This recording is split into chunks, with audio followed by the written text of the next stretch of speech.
អ្នកឲ្យគេសង្កេតឃើញណាឃើញវាខុសគ្នាអាមួយនេះចេញមកគឺវារូបវាធំដូចសុំមកមុខចឹងណាដល់ពេលនេះគឺវាប្លង់ delay ប្លង់ y អូខេអញ្ចឹងយើងម៉ៅស្ដាំលើវាចុចមួយមកម៉ៅស្ដាំលើវាហើយយកវាថា scale to frame size អញ្ចឹងនេះអ្វីដែលវារៀបសារវាគឺវាចេញទំហំមកដូចដាវ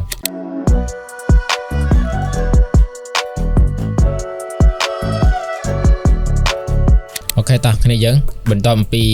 គ្នាយើងបានសិក្សាចាប់ពីមេរៀនទី1រហូតដល់មេរៀនទី2អ្នកនរគ្នាបានស្គាល់តកតងទៅជាមួយនឹង new project តកតងនឹង import project តកតងនឹង sequence program monitor source monitor អីផ្សេងៗយើងបានស្គាល់អស់ហើយចឹងនៅក្នុងមេរៀនទី3នេះខ្ញុំនឹងបង្ហាញអ្នកទាំងអស់គ្នាឲ្យចេះតកតងក្នុងការ edit កាត់តម្រឹមយីរំគឺតកតងនឹង basic edit អូខេអញ្ចឹងមុននឹងចូលទៅ basic edit អញ្ចឹងខ្ញុំឲ្យអ្នកនរគ្នាមើលវីដេអូនេះមួយអូខេបន្ទាប់ពីយើងបានមើលវីដេអូនឹងរួចយើងនឹងទៅសិក្សាទាំងអស់គ្នា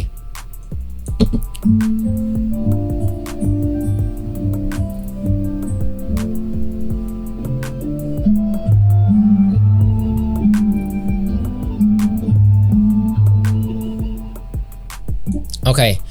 ចឹងបន្ទាប់ពីអ្នកនរគ្នាបានមើលហើយតោះឥឡូវថាគេត្រូវកាត់យ៉ាងម៉េចនៅក្នុងកម្មវិធី Adobe Premiere នេះគឺសម្រាប់អ្នកថ្មីចាស់តែម្ដងអូខេអញ្ចឹងយើងមុនដំបូងយើងដឹងហើយអ្នកនរគ្នាយើងត្រូវបង្កើតតកតងទៅជាមួយនឹង sequence អញ្ចឹងខ្ញុំបង្កើត sequence ថ្មីមក sequence ថ្មីយើងចេះហើយយើងអាចចូលទៅកាន់ file ហើយយកពាក្យថា new ហើយយកពាក្យថា sequence ក៏បានយើងអាចចុច control n អូខេចុច control n ក៏ទៅចូល sequence ដែរអញ្ចឹងខ្ញុំយក full HD 25 frame អូខេចាំបង្កើត sequence ថ្មីអូខេអានេះ sequence ចាស់របស់យើងអូខេនេះ sequence របស់យើងថ្មីនេះអូខេបន្តមកគឺយើងយក music របស់យើងមកអូខេឥឡូវយើង role playing អូខេពងសាវតាហើយយើងដាក់ចូលកាន់កន្លែង timeline របស់យើងនឹងមកអូខេបន្ទាប់មកយើងទាញ full text របស់យើងអូខេខ្ញុំដាក់ video short អូខេនៅនេះអូខេចេញយើងមើលវីដេអូរបស់គេចូលមកអូខេវីដេអូទី1នេះអញ្ចឹងយើងមើលវីដេអូរបស់គេគឺវាមានវីដេអូ short ខ្លីៗនេះមួយ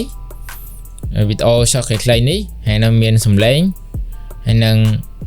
អានេះបិទចោលទេអានឹងអត់ប្រើទេគេប្រើនេះគេដាក់ mode ទេនេះហ្នឹងបានថាគេ mode សំឡេងនឹងចោលហើយអញ្ចឹងណាអូខេហើយគេមាន effect មួយចំនួនដែរ effect មួយអូខេតើឥឡូវយើងចូល sequence របស់យើងអូខេបន្តមកយើងយកវីដេអូនេះមកអូខេយើងមើលវីដេអូនេះអញ្ចឹងគ្នាចុចសអូខេចុចយើងអាចមកស្ដាំយើងអាច clear ចេញទៅ in out អូខេអញ្ចឹងយើងអាចបោះមើលឧទាហរណ៍ថាយើងយកត្រឹមនេះទៅចុចកន្លែងនេះ i នេះចុចi ក៏បានយើងចុចនៅ keyboard របស់យើងអាចចុចកន្លែងនេះក៏បានយើងចុចអក្សរ i ក៏បានដែរណាយើងអស់មកតោះតាយកត្រឹមនេះយើងចុចអក្សរ o អូខេយើងដាក់មកអូខេចឹងអ្វីដែលយើងឃើញគឺខុសគ្នាអូខេអ្នកឲ្យគេសង្កេតឃើញណាឃើញវាខុសគ្នាអាមួយនេះចេញមកគឺវារូបវាធំដូចសុំមកមុខចឹងណាដល់ពេលនេះគឺវាប្លង់ delay ប្លង់ y អូខេចឹងដើម្បីឲ្យវីដេអូរបស់យើងវាដូចនឹងអាហ្នឹងចឹងយើងនេះយើងចុចដើម្បីscore timeline របស់យើងចុះឡើងនឹងបានទី1យើងអាចចុច alt ហើយយើងម៉ៅរបស់យើង scroll ទៅមុខទៅក្រោយមកអញ្ចឹងវាព្រីព្រមហើយមួយទៀតយើងអាច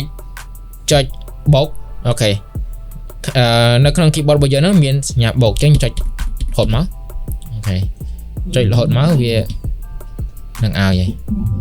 អូខេចាំមើលចុចអក្សរបូកវានៅតឡាងចុចអក្សរ i វានឹងព្រម timeline អូខេយល់អញ្ចឹងយើងម៉ៅស្ដាំ លើវាចុចមួយមក ស្ដាមលើវាហើយយកវាថា scale to frame size អញ្ចឹងនេះ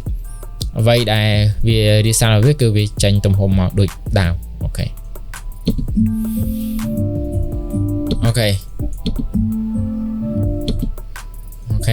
យើងអស់ត្រឹមហ្នឹងយើងចង់កាត់យើងចុចអក្សរ C អក្សរ C ហ្នឹងវាស្មើនឹង tool នេះeraser អូខេ eraser tool វាស្មើនឹង tool កាត់អញ្ចឹងយើងកាត់ផ្លឹបមកអូខេដល់ពេលយើងកាត់មកអញ្ចឹងអាចចុចអក្សរ V យើងចុចអានេះយើង delete មកអូខេចុច delete មកបងទៀតអូខេអត់ទៅហ្នឹងអូខេយើងចង់រកវីដេអូផ្សេងដាក់ឧទាហរណ៍ខ្ញុំយកវីដេអូនេះមកដាក់អូខេអក្សរ I ទៅមកចុចអក្សរ O អូខេចាប់ទាញមកអូខេចាប់ទាញមកពុបចឹងអ្វីដែលយើងឃើញគឺវាអត់ត្រូវsequence របស់យើងហើយនឹងវីដេអូហ្នឹងគឺវាអត់ត្រូវគ្នាទេអញ្ចឹងដើម្បីឲ្យវាវីដេអូហ្នឹងវា fit ជាមួយនឹងtimeline របស់យើងហ្នឹងចឹងយើងអាចមកស្ដាំយក scale to frame size មកអូខេខ្ញុំបន្តទៀតអូខេចឹងចង់ឲ្យប៉ុណ្ណឹងយើងអាចបើសិនជាយើងចង់ចាប់ទាញយើងចុច Alt ហើយយើងចាប់ទាញមក Alt ហ្នឹងគឺព្រមនេះដល់ពេលយើងចាប់ទាញយើងគ្រាន់តែដាក់ cursor របស់យើងហ្នឹងម៉ៅរបស់យើងហ្នឹងដាក់មកចំទៀតមកយើងអាចចាប់ទាញបានហើយទាញម្ដេចអូខេប៉ុណ្ណឹង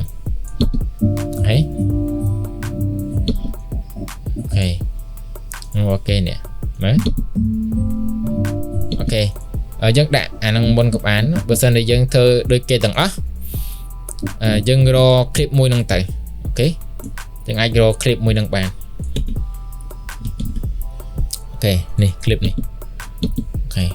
ចឹងយើងអាចចាប់ទាញ clip ហ្នឹងមកខ្ញុំ clear ចេញសិនដើម្បីឲ្យអ្នកឃើញអូខេចឹងហើយប៉ុណ្ណឹងចុចអក្សរ I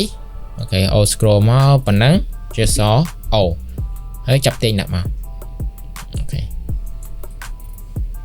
scale to frame size អូខេប៉ុណ្ណឹងយើងមិនតាមគេទាំងអស់ក៏បានដែរទាំងអស់គ្នាអូខេចុចអក្សរ C eraser ចុចអក្សរ V ពេលខ្លះចាច្រឡំដែរអ្នកនរគ្នាដោយសារ dependency ចុចអក្សរ B ចុចអក្សរ B អក្សរ V ដល់ពេលអក្សរ B អក្សរ A ហើយដល់ពេលPremiere ចុចអក្សរ C អក្សរ V អញ្ចឹងយើងកុំឲ្យច្រឡំគ្នាណាអ្នកចេះ dependency អីមកចូលនេះអាចវែងខ្លះអូខេប៉ុណ្ណឹងយើងអាចយកនេះមកដាក់នេះក៏បានដែរអូខេដាក់មកអូខេប៉ុណ្ណឹងតបមកយើងអាចរកកន្លែងផ្សេងទៀតឧទាហរណ៍រកមួយនេះចុះអូខេចុចអក្សរ I អូខេប៉ុណ្ណេះចុចអក្សរ O អូខេមកស្ដាំ scale to frame size អូខេបើសិនជានេះតែងមកវា fit ជាមួយនឹង timeline ហើយយើងមិន scale to frame size ទៀតក៏បានដែរដោយសារនេះទំហំវីដេអូនោះគឺវាធំជាងតកតនឹង sequence របស់យើងណាទំហំរបស់យើងដែលកំណត់នៅក្នុង timeline ហ្នឹងគឺវាអត់ស៊ីគ្នាអញ្ចឹងបើសិនជាយើងចង់ឲ្យវីដេអូស៊ីគ្នាយើង scale to frame size ហ្នឹងមកអូខេមកទៀត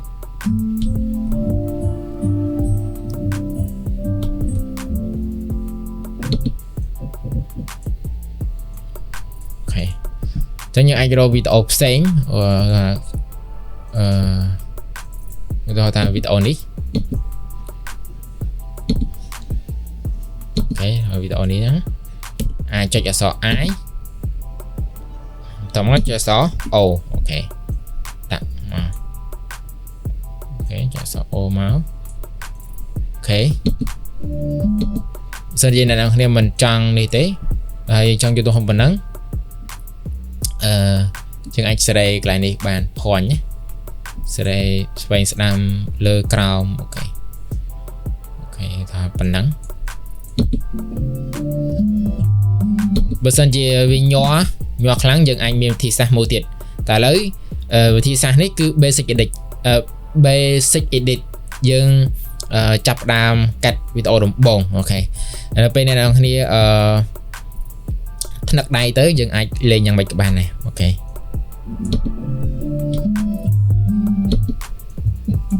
អូខេអក្សរ C អូខេតាមមកយើងរកវីដេអូផ្សេងទៅរកវីដេអូនេះអូខេដាក់ម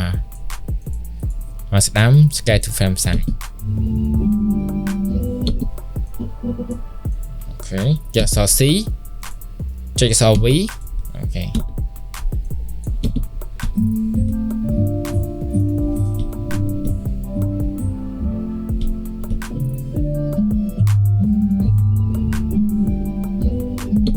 អូខេ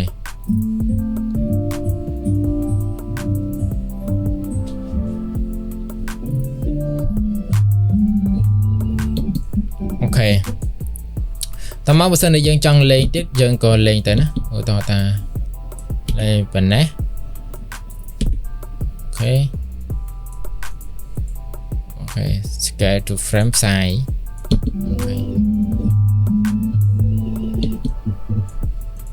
អូខេប៉ុណ្ណឹងកុំឲ្យវីដេអូនេះវែងពេកណាស់ឥឡូវយើងកាត់ទៅអូខេឲ្យវីដេអូរបស់យើងវែងខ្ញុំចង់ឲ្យវីដេអូយើងវែងទេអូខេអូខេឥឡូវថតទៅយកប៉ុណ្ណេះចុចអក្សរ C ដើម្បីកាត់ចុចអក្សរ V អូខេចឹងយើង feed សំឡេងរបស់យើងហ្នឹងជំនួយអ្នកនេះចង់ feed សំឡេងនេះធម្មតាវាមិនមែន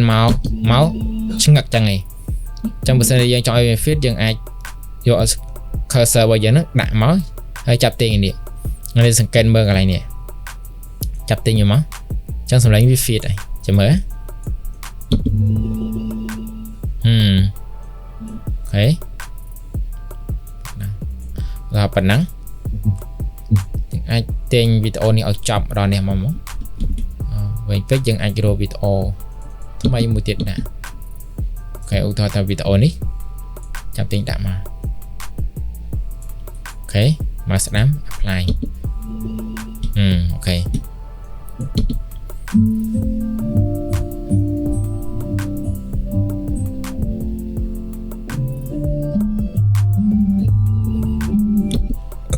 អូខេបើសិនជាអ្នកនេះចង់ highlight វីដេអូនេះក៏បានដែរដើម្បី highlight ពណ៌របស់វាយើងអាចម៉ៅស្ដាំហើយយកពាក្យtable យកពាក្យនេះមកយើង highlight ពណ៌មួយណាក៏បានដូចថាខ្ញុំ highlight ពណ៌មួយនេះអូខេអញ្ចឹង clip នេះគឺវា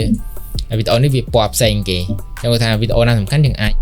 highlight អញ្ចឹងទៅពណ៌ផ្សេងអញ្ចឹងទៅដើម្បីងាយស្រួលក្នុងការមើលអូខេឧទាហរណ៍ថាខ្ញុំ highlight ពណ៌អញ្ចឹងទៅដើម្បីងាយស្រួលក្នុងការមើលអូខេចឹងនេះដែលយើងត្រូវចេះមុនដំបូងគឺធ្វើម៉េចឲ្យស្គាល់ mark in ហើយនិង mark out អូខេហើយចេះទាញវីដេអូចូលទៅនៅក្នុង timeline របស់យើងរបៀបទាញគឺមានពីរបែបដែរណោះគ្នាយើងអាចចាប់ទាញខាងលើហ្នឹងមកទាំងសំឡេងហើយនឹងមកទាំងវីដេអូបើយើងទាញទៅវីដេអូទេយើងចាប់កន្លែងនេះទាញមកយកថាវីដេអូទេអូខេនៅវីដេអូប៉ុណ្ណឹងអ្នកនេះអាចចូលវីដេអូទៅអនុវត្តបាននឹងដាក់វីដេអូចូលក្នុង channel Telegram អ្នកនេះអាចចូលទៅ download ហើយរៀនកាត់ទាំងអស់គ្នាអូខេ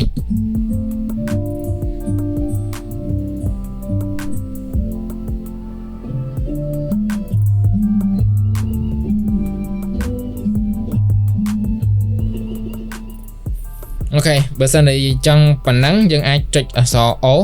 ដើម្បីកាត់ timeline របស់យើងគឺយើងយកតែត្រឹមដឹងទេអូខេវាស្មើនឹង mark out អានេះនៅខាងដើមនេះគឺ mark in អានេះគឺ mark out អូខេវាដូចទៅជាមួយនឹងview របស់យើងដែរនេះmonitor source ហ្នឹង source monitor ហ្នឹងអូខេវាដូចគ្នាទេ program monitor ក៏ដូចគ្នាដែរយើងអាច mark in mark out បានក្នុង timeline ក៏ដូចគ្នាយើងអាច mark in mark out បានអូខេប៉ុណ្ណឹងអ្នកនេះអាចយកទៅអនុវត្ត